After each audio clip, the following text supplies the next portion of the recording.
সুপ্রভাত আমার প্রিয় দর্শক বন্ধুরা, তোমরা সবাই কেমন আছো? আশা করি ভালো আছো, সুস্থ আছো। পশ্চিম মেদিনীপুর জেলার ছোট্ট গ্রাম থেকে আমি দীপা চলে এলাম তোমাদের সাথে নতুন আর একটা ব্লগ নিয়ে। তো দেখো, ভীষণ গরম পড়েছে, আর গরমে কি বলবো, আর অবস্থা খারাপ হয়ে যাচ্ছে।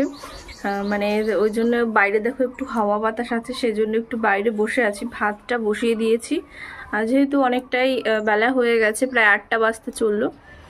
তো বর গেছে ছেলেকে নিয়ে, আর ওখান থেকে একদম বাজার টাজার করেই ফিরবে। আজকে যেহেতু আমাদের সবং, মানে যে আমাদের থানা, তো সবং বাজার আছে, ওখানটায় বেশ বড় বাজার বসে। তো আমাদের সপ্তাহে ওই একবার বাজার করে ওই ফ্রিজে রেখে সবজি হয় না, কারণ দুবার রান্না করতে হয়, খাওয়া দাওয়া আছে, আর ছেলেকে যখন তখন ওর ইচ্ছে মতো যে মাম্মি এটা খাবো, তো এটা বানিয়ে দিতে হয়। তো সেজন্য আজকে মানে বাজারে গেছে আর কি। আমাদের শুক্রবার আর মঙ্গলবার করে বাজার হয়। মাছ টাছ আছে, এমনি আগেও এমনি মাছটা ছিল, আর তারপরেও হচ্ছে আর একদিন যে মাছ বাজার করেছিল, তো সেগুলোও আছে। ভাবছি বড় যে 3 পিস আছে, তো সেটাই রান্না করব। যাই হোক, ও কি কি বাজার করে আনে দেখা যাক। প্রচণ্ড গরমের জন্য দেখো এখানে বাইরে বসেছিলাম, কিন্তু বাইরে এত চিৎকার হচ্ছে, সেজন্য ঘরে আসতে বাধ্য হলাম।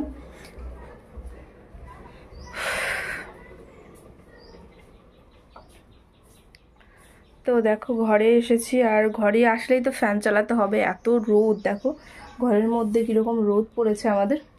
বিছানা টিছানা দেখো গোছানোই আছে। ছেলেকে টাকলু করিয়ে দিয়েছি। টাকলু করানোর কারণ এই গরম, আর তারপরে ওর কখনো এতটা বাড়াবাড়ি হয়ে কখনো ঘামাচি হয় না। আর এর আগের বার তো স্কুলে সেরমভাবে যায়নি, এবার স্কুলে গেছে। তো গায়ে, গোটা গায়ে, পিঠে, মানে পিঠে, পেটে, গলায়, গোটা মুখে ঘামাচি বেরিয়েছে। যখন টাক করাতে নিয়ে গেছে, দেখছে যে গোটা মাথাতে, মানে স্কুলে যায় তো, আর স্কুলে ওপরটা অ্যাসবেস্টাস, তো ওই ও গরমটা খুব কম সহ্য করতে পারে, খুবই কম সহ্য করে গরম। মানে যেহেতু কি বলবো, অত বাইরে টাইরে খেলতে বেরোয় না, বাইরে খেলতে বেরোয় না 1 নাম্বার, 2 অত রোদ্রে রোদ্রে থাকে না। আর সবসময় তো ফ্যান চলে মাথার উপরে, এসি নাই থাক যাই থাক, ফ্যান চলে সবসময়। তো ড্রেস টেস পরা থাকে, জামা টামা বড় পরা থাকে, তো সেই জন্য প্রচণ্ড ঘেমে ওর এরকম অবস্থা হয়ে গেছে। ভাতটা বসিয়েছি, দেখে আসি কি অবস্থা। আমাদের নতুন চালের ভাত তো, আর কয়েক মিনিটে ওটা যতটা টাইমে সেদ্ধ হতো হয়েই গেছে, বন্ধই করে দিন। তার থেকে হাফ টাইমে এই চালটা সেদ্ধ হয়ে যায়। আর এই চালটা পুরো যেন সেই ইয়ের মতো, কেনা চালের মতো, একদম সুন্দর ঝরঝরে আর সাদা, একটু আগে নামিয়ে নিতে হয় যেরকম, তো এটাও সেম একদম ধপধপে সাদা। তো যাই হোক, ভাতটা নামাই। ওর বাবা মনে হয় চলে এসেছে, হর্ন দিচ্ছে ওই কোণার থেকে, রাস্তার কোণার থেকে যদি হর্ন দেয় না, তবুও বুঝতে পারি যে না, ওর বাবা হর্ন দিচ্ছে। হর্নটা এতটাই চেনা হয়ে গেছে। তো আমি যেটা বলেছি, চলো দেখাই, চলে এসেছে মনে হয়।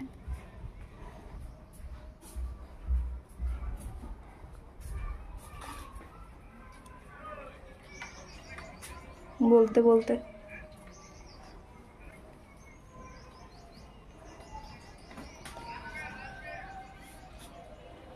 বাজার নিয়ে চলে এসেছে।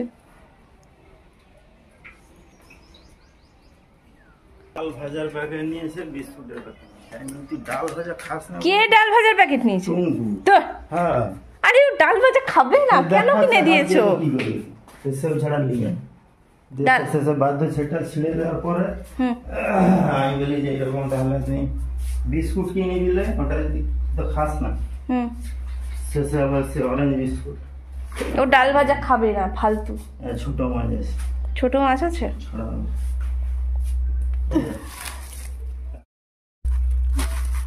জল দিয়ে গুলে খাবো। স্কুল থেকে তো সে আজকে কোথাও অফিসে যাবে হয়তো। লাল বাতাসা আরাম। আগের দিনের যে মাছটা ছিল, আরও কিছুটা মাছ আছে, মানে এটা একটু আলাদা মাছ, এটা কাতলা মাছটা বেশ বড় বড়।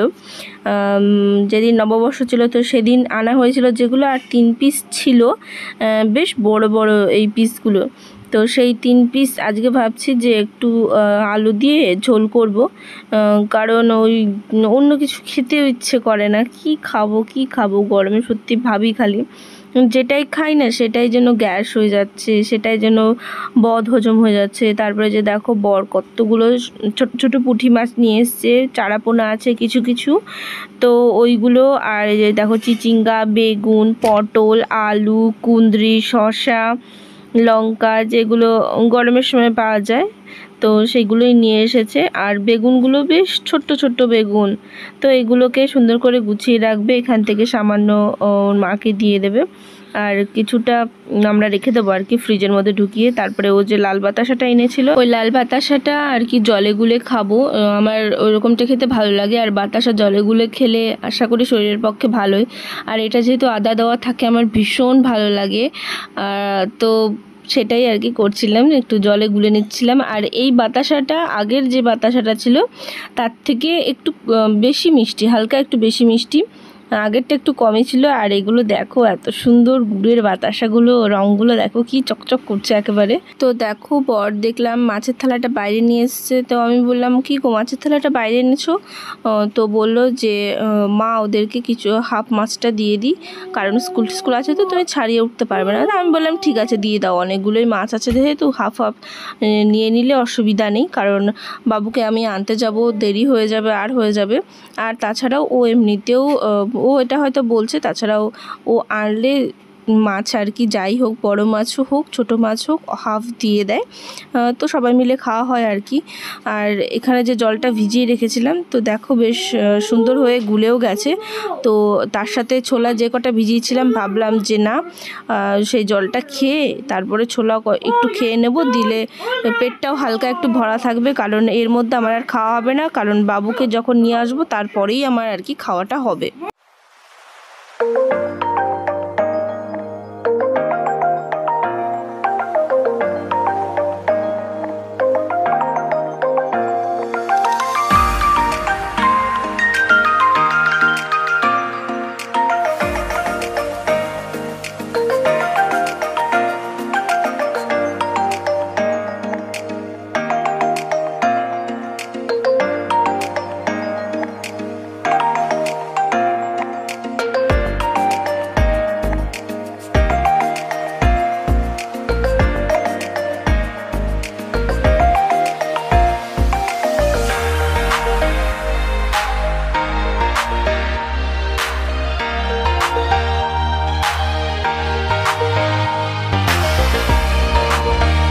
সমস্ত কাজটা কমপ্লিট করে নিয়ে তারপরে দেখো স্নানটা সেরে নিয়েছিলাম। স্নানটা সেরে নিয়ে ভাবছিলাম যে বাবুর দেখি টুপি টুপি সব আছে নাকি, তারপরে দেখলাম যে টুপির তলায় ওর অ্যাডমিট কার্ডটা রয়েছে স্কুলের, দিয়েছে যেহেতু ব্যাগে রেখে দিয়েছিলাম আর একদম খেয়াল নেই, সেজন্য ওটাও ভরে দিচ্ছি, বলছি সরি, রেখে দিচ্ছি।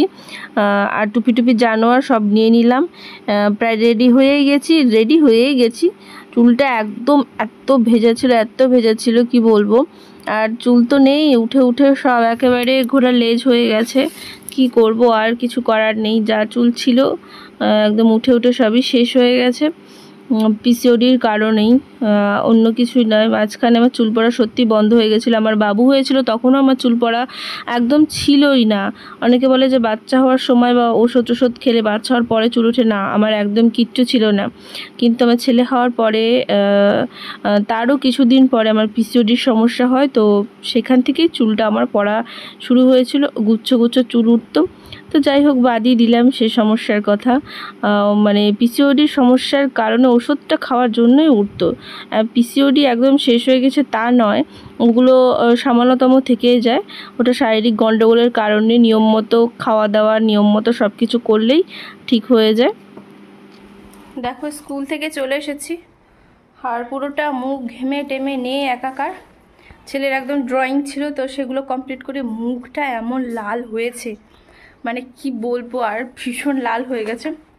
আর এই যে ছেলের ব্যাগ, আমার ব্যাগ, তো ওগুলো নিয়ে যাই। ছেলের ড্রেসটা চেঞ্জ করেছে, চেঞ্জ করে ঘরে আছে।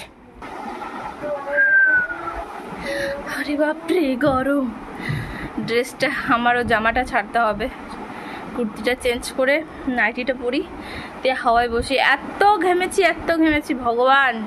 আর ছেলেকে তো টাকলু করে দিয়েছি, গোটা গায়ে ঘামাচি টামাচি বেরিয়েছে, তাও সে কি বলবো গোটাটা দেখি ভিজে গেছে, পুরো গা ভিজে গেছে ওর।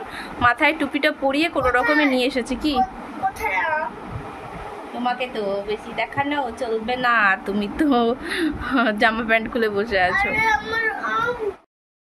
আরে কি রে আম, আরে বাবা কারেন্ট নেই। তখন এসে এই যে আম বের করছে, আম দেখি আমটা দেখা, ওপরে দেখা। সে এখন একটু আমটা খেতে পছন্দ করে। আর এই যে দেখো মাছটা, এটা হচ্ছে ছোট মাছটা, ফ্রিজের সামনে এসে দাঁড়ালে যেন ভালো লাগে, কিন্তু কারেন্ট নেই। আমটা নিয়ে চলে গেল। কিছুক্ষণ রেস্ট নেওয়ার পরে তারপরে ছেলেকে স্নান করিয়েছিলাম। আমি তো যেহেতু আগেই স্নান করে নিয়েছিলাম। তারপরে দেখো একদম আজকে তরকারিটা একটু বেশি ঝাল হয়ে গেছিলো, সেজন্য বাবুর একটু খেতে কষ্ট হচ্ছিল। মাছটা বড় তো ভাবলাম যে আজকে একটু ঝাল ঝাল করে রান্না করি। ওর জন্যই না ঝাল খেতে পারি না। আমার ছেলে খুব একটা বেশি ঝাল খেতে পারে না, ওর বাবা তবুও সহ্য করে না। ছেলে মাঝে মাঝে সত্যি ঝাল খেতে পারে না। আবার এদিকে চপ সিঙ্গারা দাও, তার ঝাল খেয়ে নেবে, কোনো সমস্যাই নাই। এদিকে চপ 3-4টে খেয়ে নেবে, ঝাল চপ। তো কি করব, আমি আর ছেলে দুজনে একই পাতে নিয়ে নিয়েছিলাম। আমি একবার খাচ্ছিলাম তো ছেলেকে খাওয়াচ্ছিলাম। তো আজকে কিচ্ছু করিনি জানো তো, সত্যি কিচ্ছু করিনি। ছোটো মাছ কাটতে কাটতে অনেকটা লেট হয়ে গেছিলো, তাই বড় মাছটাই রান্না করেছিলাম শুধুমাত্র। আর তারপরে দেখো দুপুর গড়িয়ে বিকেল হয়ে গেছে, 4:30 বাজতে চললো। 4টে বাজে মনে হয়, 4:30 হয়নি। তো বাবুর জন্য একটু নুডলস করেছিলাম। তখন ভাত বললাম না যে ঝাল হয়েছিল, সেজন্য খুব একটা খাইনি। তো ঘরে দেখলাম 1 প্যাকেট নুডলস আছে। আমি তো টোকানে গেলে ওর জন্য নিয়েই আসি এটা সেটা। ঘরে সুজি থাকে, তারপরে কি বলবো সেই বিভিন্ন ধরনের, এমনি চাউমিন থাকে, তারপরে নুডলস থাকে, চিড়ে থাকে, সিমই টিমই, এগুলো প্রায় সময়ই থাকে। আমার ছেলে দেখো ভয়েস দিচ্ছে আর এত চিৎকার করছে পাশ থেকে, ওই জন্য না মনে হয় যেন ভয়েসে মানে ভিডিওর মধ্যে কথা বলে নেওয়াটাই ভালো। তারপরে দুপুরবেলা যে কাজটা ছিল, ওর বাবা চলে এসেছে। দুপুরবেলার কাজটা তো করিনি, চুপচাপ বসেছিলাম, শুয়েছিলাম, ভালো লাগছিল না গরমের মধ্যে কি করব। তারপরে যখন বিকেলটা গড়ালো তখন যেন এত অস্থির লাগছে নিজেকে। আমি বললাম তুমি ছেলেকে একটু ঘুরিয়ে নিয়ে আসো, ততক্ষণ আমি এই কাজগুলো করি। কারণ ও বিছানার মধ্যে থাকলে কোনো কাজগুলোই করতে পারি না। দেখো গোটা বিছানাকে এলোমেলো করে খাতা ফাতা ছিঁড়ে রেখে দিয়ে চলে গেছে। তো এই কাজগুলোকে একটু সারছিলাম। বাবুর ছোটো ছোটো জামা কাপড়গুলো কিছুটা ঢুকিয়েছিলাম, আবার কিছুটা এগুলো যেহেতু একটু ভেজা ভেজা ছিল, যেহেতু আজ এখন আর ওপরে মিলি না জানো তো, ঘরের মধ্যেই মিলে রাখি। ওপরে যে দোতলা ঘরগুলো আছে না, ওর সামনে যে বেলকনি টাইপের ফাঁকাটা আছে আমাদের, সেখানে তোমরা তো আগেই দেখেছো, তো সেখানটাতেই মিলে টিলে রাখি। এখন আর ওপরে যাই না, কে ওপরে যাবে আরই করবে। যে তাপ, তাতে ভেতরেও হয়ে যায়, আর ভেতরটা বেশ হাওয়া লাগে বলে ওইখানটাতেই মিলে রাখি। ওখানটাতে না খুব তাড়াতাড়ি শুকিয়ে যায়। তো এই কাজগুলোকে সারবো, কাজগুলোকে সেরে তারপরে ভেবেছি বিছানাটাকে গুছিয়ে ঘরটা ঝাড় ফাট সব দিয়ে তারপরে নিজে একটু মুখ হাত ধুয়ে ওপরে যাব। তো দেখা যাক কতটা কি করতে পারি। তো চলো দেখতে থাকো তোমরা।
সুন্দর হাওয়া, এই জায়গাটায় সত্যি ভীষণ সুন্দর হাওয়া। এখানটা একটু কিছুক্ষণ বসে থাকবো। ঘরের মধ্যে যতই তুমি স্ট্যান্ড ফ্যান চালাও, যতই তুমি যা খুশি চালাও, একদম মানে গরম হাওয়া তো গরম হাওয়াই, ঠান্ডা হাওয়া কখনোই আসে না। আর একদম কাজ বাজ সেরেই ওপরে একদম এলাম। একদম ব্লগ করতে ইচ্ছেই করছে না গরমের মধ্যে, সত্যি বলছি একটু ইচ্ছে করছে না। ঘরের মধ্যে থেকে কি দেখাবো। আর উপরে তো আসি না এখন, জানো জামা কাপড় ছড়াতেও আর উপরে আসি না। দেখো এই জায়গাটা বেশ পরিষ্কার হয়েছে না? আগের দিন তোমাদের যে ঝাড় টাড় দিলাম সেগুলো তো তোমরা দেখতেই পেলে। যার নোংরায় পা পড়ে গেল আমার। পাটা ধুয়ে এসছি, হাত মুখ ধুয়ে একদম একটু ফ্রেশ ট্রেশ হয়ে এসছি। চুলটা বেঁধেও নিলাম, দেখতেই পেলে একেবারে সুন্দর করে বিনুনি করে একদম ওপরে যে কটা নিচের চুল ছিল সে কটাকে একদম ক্লিপ মেরে ওপরে করে দিয়েছি। আর এত হাওয়া এখানটায়, তোমরা দেখতে হয়তো পাচ্ছ না। এইটাও দেখে মনে হচ্ছে যেন না নড়ছে না, কিন্তু যেই ঠান্ডা হাওয়াটা আসছে না, ও মাই গড। দেখো এটা উড়লে বুঝতে পারবে, দেখো উঠছে এই হাওয়াটাই, ও মাই গড ভীষণ সুন্দর। চলে যায় আবার আসে হাওয়া, এরকম হালকা হালকা। চারিদিকে এত গান বাজছে, ঘোড়ার ডিম একটু উপরে করব ভাবলেও, মানে ভিডিও করবো ভাবলেও হয়ে ওঠে না। ভিডিও করব যদি ঘোড়ার ডিমের এদিকে গান বাজে তো ওদিকে গান বাজে, এতে কপিরাইট পড়ে গেলে একটা সত্যি। এই যে কথাগুলো বলছি মিউট করে দিতে হবে তখন, আবার যন্ত্রণা ভীষণ। আর আমাদের এই মিষ্টি গাছটা যে কটা আম হয়েছিল, এই যে এই গাছটায় এত মিষ্টি কাঁচা মিষ্টি আম যে কটা মোটামুটি হয়েছিল সে কটা একদম সাবার করে দিয়েছে। মানে এবার তো আমগুলো ভালো হয়নি, পুড়ে পুড়ে গেছে, সব একটা আমও হয়নি। তো যে কটা হয়েছিল দেখলাম সে কটা আরেকদিন হুনু বসে বসে খেয়ে সমস্ত শেষ করে দিয়েছে একেবারে। কি বলবো আর সত্যি। তো যাই হোক, বর আর ছেলে গেছিলো একটু ঘুরতে, আর আমি বসে বসে একটা নিউজ দেখছিলাম। নিউজটা দেখে সত্যি মনটা এতটা খারাপ হয়ে গেল না, সত্যি কি বলবো, হঠাৎ করে মনটা ভীষণ খারাপ হয়ে গেল। হয়তো কদিন আগের নিউজটা, তোমরা হয়তো অনেকে ফেসবুকে দেখবে। তো আমি ফেসবুকটা দেখতে, মানে ভিডিও দেখতে দেখতে স্ক্রোল করতে করতে আসে না, তো দেখছিলাম যে একটা বেবি, এটা হয়তো বলা ঠিক না এখানে বা কি আমি জানি না, তো দেখছিলাম একটা মানে মা মেয়ে, আর মেয়েটার বয়স মানে বাচ্চা বলা চলে, মেয়ে বলে বাচ্চা একদম দুধের শিশু, 14-15 মাস বয়স এরকম। তো তার মা, যেহেতু প্রত্যেকটাই নিউবর্ন বেবির মায়েরা না দেখবে যে একটু এই যে বাচ্চা সবসময় কাঁদছে, জেগে থাকছে, ব্রেস্ট ফিড করতে চাইছে, তো এইরকম একটা ডিপ্রেশন টাইপের মধ্যে চলে আসে ভোগে। কিন্তু মানুষ ডিপ্রেশন হয় ঠিক আছে, কিন্তু এতটাই কি ডিপ্রেশনে চলে আসে যে না বাচ্চাটার জীবনটা নিয়ে নিতে ইচ্ছে করে। তো এরকমই একটা নিউজ দেখছিলাম, এটা আমাদের ভারতে নয় বিদেশে যেটা হয়েছে। মাটা ইচ্ছে করেই বাচ্চাটাকে ঘরে রেখে, না কোনো খাবার না কোনো কিছু, না তাকে জামা কাপড় হয়তো পরানো ছিল না, শুধু ডাইপার পরানো ছিল, বাচ্চাটাকে রেখে, ঘুমন্ত মনে হয় বাচ্চাটাকে রেখে সে তার বয়ফ্রেন্ডের সাথে ফুর্তি করার জন্য সমুদ্রে গেছে ঘুরতে। সেখানে গিয়ে বিভিন্ন ছবি পোস্ট করছে, রেস্টুরেন্টে খাবার খাচ্ছে, অথচ বাচ্চাটাকে সেখানে কিন্তু কেউই নেই। বাচ্চাটার কী অবস্থা ভাবো, 11টা দিন মা কাটিয়ে এসছে, আর শিশুটা না খেতে পেয়ে শেষে শুনেছিলাম মানে জল তেষ্টায় খাবারের নিজের মলমূত্রও নাকি খেয়েছিল। মানে তার সাথে কি ঘটে যেতে পারে, ছোট বাচ্চাটা তার যে ওয়েটটা ছিল তার থেকে খিদে তেষ্টার জ্বালায় তার 7 কেজি ওয়েট কমে গেছে। এই সমস্ত মানে কি বলবো, এত মানে কি বলবো, এসব মাদের এরা মা হওয়ার যোগ্যই না। কেন যে ভগবান এদেরকে মা বানায়, কেন যে এরা বাচ্চা নেয় সেটাই ভাবি। বাচ্চা পালতে পারবি না তো নিবি কেন? খুবই খুবই কষ্ট, মানে দিয়েছে এটা আমাকে সত্যি ভিডিওটা দেখার পরে। অনেকেই কমেন্টে দেখলে দুঃখ প্রকাশ করেছে। প্রত্যেকটা যখনই ভিডিও দেখছি কোনো না কোনো সময় ওই ভিডিওটা বেরিয়ে যাচ্ছে, মানে বিভিন্ন জন এটা নিয়ে ভিডিও করেছে। তো মাটার সারা জীবনের জেল হয়েছে, তাতে কি হয়েছে? ওই কষ্টটা সে পাবে না, জেলেও তো সে খেতে পাবে না, জল কষ্ট তো আর পাবে না। বাচ্চাটা যেভাবে মরেছে 11টা দিন সে না খেতে পেয়ে, ছোট বাচ্চা, সে হাঁটতে জানে না, কি সে নিজে খেতে পারে না, মায়ের দরকার যেখানে সেখানে মা রেস্টুরেন্টে গিলছে। সত্যি মানে দেখে আমার খুবই কষ্ট হচ্ছিল। এই যে বাচ্চাদের বিভিন্ন এসব ভিডিওগুলো দেখলে মনটা সত্যি এতটা কেঁদে ওঠে, তখন বুঝতে পারি যে আমারও তো একটা বাচ্চা আছে। তখন এটা ফিল করতে পারি আরও বেশি করে, যে আমার বাচ্চাটার যদি একটু খিদে পায়, যদি আমাকে বলে মাম্মি আমি খাবো, আমার না খিদে পেয়েছে, চট করে যে কোনো কাজ থাক যাই থাক আগে বাচ্চাটাকে খাওয়ানো। আর তাছাড়াও ওর সামনে যদি আমাদের দুজনের যে কোনো হয়তো একটু কথা কাটাকাটি হয়েছে, বা আমরা দুজনে একটু চিৎকার করেছি, তোমরা চিৎকার করছো কেন, তোমরা চিৎকার করছো কেন, হয়তো আমি ওর বাবাকে একটু বকাবকি করছি, মাম্মি তুমি না খুব খারাপ হয়ে গেছো, তুমি কেন বাবার সাথে ঝামেলা করছো, কেন বাবার উপর চেঁচামেচি করছো, বাবা তো ভালো, ও এরকম করে। ও সবটা বুঝতে পারে, বাচ্চারাও তো সবটা বুঝতে পারে। আমার ছেলে এখন অনেকটা বড় হয়েছে। এই ঘটনাটা মানে ও ঘরে আছে, আমি একবার ভেবেছিলাম যে না এই কথাগুলো বলবো, ভাবলাম যে না আমি কথাগুলো ওর সামনে বলবো না, কারণ আমার ছেলে না এসব একদম যা শুনবে মনের মধ্যে ওর গেঁথে যায়। তো তার জন্য ভাবলাম ওপরে এসেছি, হঠাৎ মনে পড়লো, তাই তোমাদের সাথে একটু শেয়ার করলাম। তোমরা হয়তো অনেকেই দেখে থাকবে এই ঘটনাটা, অনেকেই দেখে থাকবে। তো বাচ্চাদের সাথে সত্যি এরকম করা একদম ঠিক নয়। তার থেকে বাচ্চা নিও না তোমরা।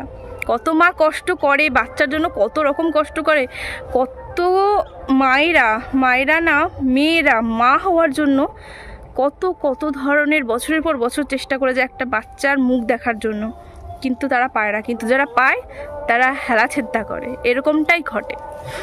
তো তোমরা প্লিজ এরকমটা করো না। বাচ্চারা হচ্ছে ভগবানের রূপ, ওদেরকে যারা কষ্ট দেয় তারা শয়তান, মানুষ নয়, তারা একদম শয়তান।